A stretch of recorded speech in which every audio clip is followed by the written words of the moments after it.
ഇത് നമ്മുടെ ശംഖുപുഷ്പമാണ് കേട്ടോ. ഇതേപോലെ ഒരു 3 ശംഖുപുഷ്പം നന്നായിട്ട് കഴുകിയിട്ട് വേണം നിങ്ങൾ എടുക്കാൻ കേട്ടോ. നിങ്ങൾക്ക് ഷുഗറ്, കൊളസ്ട്രോള്, പ്രഷർ, നമുക്ക് ഏതൊരു അസുഖത്തിനും, ഏതൊരു അസുഖമെന്ന് പറയാൻ എനിക്കറിയില്ല. എനിക്കാണെങ്കിൽ ഒരു സ്ട്രോക്ക് വന്ന ആളാണ്. പിന്നെ ഷുഗർ ഒരുപാട് ഹൈ ആയിരുന്നു കേട്ടോ. ഒരു 390 400 ഒക്കെ ആയിരുന്നു എൻ്റെ ഷുഗറിൻ്റെ ലെവല്.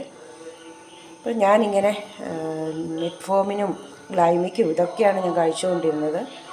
പിന്നെ അത് 3 നേരമാണ് ഞാൻ എടുത്തുകൊണ്ടിരുന്നത് കേട്ടോ. ഇതേപോലെ നമ്മളൊരു 3 ശംഖുപുഷ്പം എടുക്കുക. 1 ഗ്ലാസ് വെള്ളം നന്നായിട്ട് വെട്ടി തിളപ്പിക്കണം കേട്ടോ. തിളപ്പിച്ചതിന് ശേഷം നമ്മൾ ഒരു ഗ്ലാസ് എടുത്തിട്ട് അതിലേക്ക് ഈ 3 ശംഖുപുഷ്പവും നമ്മൾ അതിലേക്ക് ഇടണം. ഇട്ട് ഇത് നിറച്ച് നമ്മൾ വെള്ളം ഒഴിക്കുക, ഈ ഗ്ലാസ് നിറച്ച്. എന്നിട്ട് നമ്മൾ തലേദിവസം വൈകിട്ടാണ് ഇത് ചെയ്യേണ്ടത് കേട്ടോ. എന്നിട്ട് പിറ്റേ ദിവസം രാവിലെ നമ്മളിതെടുത്ത് വെറും വയറ്റിൽ കണ്ടോ, ഇതേ കളറാവും നമ്മുടെ ഉജാലയൊക്കെ കലക്കി വെച്ചിരിക്കുന്നില്ലേ എന്ന് പറഞ്ഞാൽ അതേ ലെവലിലാണ് ഇത്. ഇതിൻ്റെ കൂടുതൽ ഗുണങ്ങളും കാര്യങ്ങളും ഒന്നും എനിക്ക് പറഞ്ഞു തരാൻ അറിയത്തില്ല. എനിക്കിതേപോലെ ഒരു ഡോക്ടർ പറഞ്ഞു തന്നതാണ്, നമ്മുടെ ഒരു ആയുർവേദ ഡോക്ടർ പറഞ്ഞു തന്നതാണ്.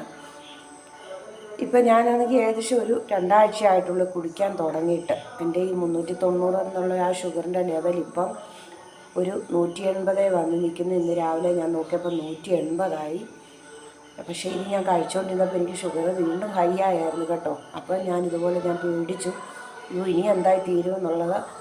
അപ്പോൾ 400 ഒക്കെ ആയി, 400 410 വരെ വന്നു. ഞാൻ വേഗം ഡോക്ടറിനോട് ചോദിച്ചു, ഇതെന്താ ഡോക്ടർ ഇങ്ങനെ? എന്നാലും പറഞ്ഞു, നമുക്ക് എവിടെയെങ്കിലും ഇങ്ങനെ ബ്ലഡൊക്കെ ഇങ്ങനെ ബ്ലോക്കായി നിൽക്കുന്നോ അങ്ങനെയൊക്കെ ഉണ്ടെങ്കിൽ അത് ഇങ്ങനെ അലിഞ്ഞു പോകുന്ന സമയത്ത് നമ്മുടെ ഷുഗറിൻ്റെ ലെവല് കൂടുതലായിട്ട് കാണിക്കും. അത് കണ്ടിന്യൂസ് തന്നെ ചെയ്യാൻ പറഞ്ഞു. ഞാനത് കണ്ടിന്യൂസ് ചെയ്തു. ഇന്നിപ്പോൾ ഞാൻ രാവിലെ അത് നോക്കി കഴിഞ്ഞപ്പം ഒരു 180 അത് കാരണത്താലാണ് ഞാൻ. അപ്പോൾ ഇതിനിടയിൽ ഞാൻ എൻ്റെ ഡോക്ടറെ പോയി കണ്ടു. ഞാൻ മെഡിക്കൽ കോളേജിൽ ഒരു ഡോക്ടറെയാണ് കാണുന്നത്. അവിടെ പോയി കണ്ടു കഴിഞ്ഞപ്പോൾ മരുന്ന് വേണ്ട, 3 നേരം വരെ ഞാൻ മെറ്റ്ഫോമിൻ കഴിച്ചുകൊണ്ടിരുന്നത്. അതുകൊണ്ട് അത് 2 നേരം ആക്കാൻ പറഞ്ഞു. അങ്ങനെ ഞാൻ 2 നേരം ആക്കിയിട്ടുണ്ട്. അപ്പോൾ എനിക്കൊരു ഗുണം കിട്ടിയത് കൊണ്ടാണ് ഞാൻ ഇത് നിങ്ങൾക്ക് ഷെയർ ചെയ്യുന്നത്. ഞാനൊരു ഡോക്ടറോ അല്ല യൂട്യൂബറോ ഇതൊന്നുമല്ല. നിങ്ങൾക്കും കൂടി പ്രയോജനം ചെയ്യുന്നു എങ്കിൽ, ആർക്കെങ്കിലും ഉപകാരപ്പെടുന്നുവെങ്കിൽ ഉപകാരപ്പെടട്ടെ എന്ന് വിചാരിച്ചിട്ടാണ് ഞാനിത് ഷെയർ ചെയ്യുന്നത്.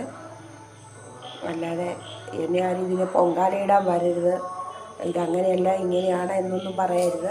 എനിക്കിതിൻ്റെ ഗുണമോ ഒന്നും പറഞ്ഞു തരാൻ അറിയില്ല. ഡോക്ടറിനോട് പറഞ്ഞ ഒരുപാട് ഗുണങ്ങളുണ്ട്, ഇതിൽ ഒത്തിരി ഗുണങ്ങൾ അടങ്ങിയിട്ടുണ്ട്. പിന്നെ നിങ്ങളിത് എടുക്കുന്ന സമയത്ത് അതിനുള്ളിൽ പുഴുവോ എന്തെങ്കിലും ഉണ്ടോ, എന്തെങ്കിലും പ്രാണിയോ അങ്ങനെ എന്തെങ്കിലുമൊക്കെ അതിനകത്തുണ്ടോ എന്ന് നോക്കിയതിന് ശേഷം മാത്രമേ എടുത്ത് വെള്ളത്തിലേക്ക് ഇടാവൂ. അതിനകത്ത് എന്തെങ്കിലും ഉണ്ടെങ്കിൽ അത് വിഷമാണ്, നമ്മുടെ ഉള്ളിൽ പോയാൽ അത് ഭയങ്കര ഡേഞ്ചറാകും. അതുകൊണ്ട് അതൊക്കെ ശ്രദ്ധിച്ചിട്ട് വേണം എടുത്തിടാൻ, അല്ലാതെ നിങ്ങളെടുത്ത് ഉപയോഗിക്കരുത്. ഇത് നമ്മൾ രാവിലെ വെറും വയറ്റിൽ കുടിക്കുന്നതാകും ഏറ്റവും ഉത്തമം. പിന്നെ ഇത് വേണമെങ്കിൽ നമുക്ക് കുടിവെള്ളമായിട്ട് തന്നെ ഉപയോഗിക്കാം. അത് ഒരിക്കലും ഈ പൂവിട്ട് നമ്മൾ തിളപ്പിക്കാൻ പാടില്ല. തിളപ്പിച്ച് കഴിയുമ്പോൾ ഡോക്ടർ പറഞ്ഞാൽ അതിൻ്റെ ഗുണങ്ങൾ എന്തൊക്കെയോ പോകും എന്നൊക്കെയാണ് എന്നോട് പറഞ്ഞു തന്നത്. അതുകൊണ്ട് ഇങ്ങനെ നമ്മൾ തിളച്ച വെള്ളത്തിലേക്ക് മാത്രമേ അതിടാവൂ എന്നാണ് പറഞ്ഞു തന്നിട്ടുള്ളത്. അതുകൊണ്ട് ഇതിപ്പോൾ നമുക്ക് കുടിവെള്ളമായിട്ട് ഉപയോഗിക്കണമെന്നുണ്ടെങ്കിൽ ഈ 3 പൂവ് തന്നെ. അപ്പോൾ നമ്മൾ വെള്ളത്തിൻ്റെ അളവ് കൂട്ടിയാൽ മാത്രം മതി. നമ്മൾ ഈ ദാഹശമനിയൊക്കെ കുടിക്കുന്നത് പോലൊക്കെ തന്നെ നമുക്കിത് ഉപയോഗിക്കാൻ പറ്റും. നന്ദി, താങ്ക് യു. നിങ്ങൾ കമൻറ്റ് ചെയ്യുക. പിന്നെ ആർക്കെങ്കിലും ഉപകാരപ്പെടുന്നുണ്ടെങ്കിൽ അവർക്ക് ഷെയറും ചെയ്ത് കൊടുക്കുക.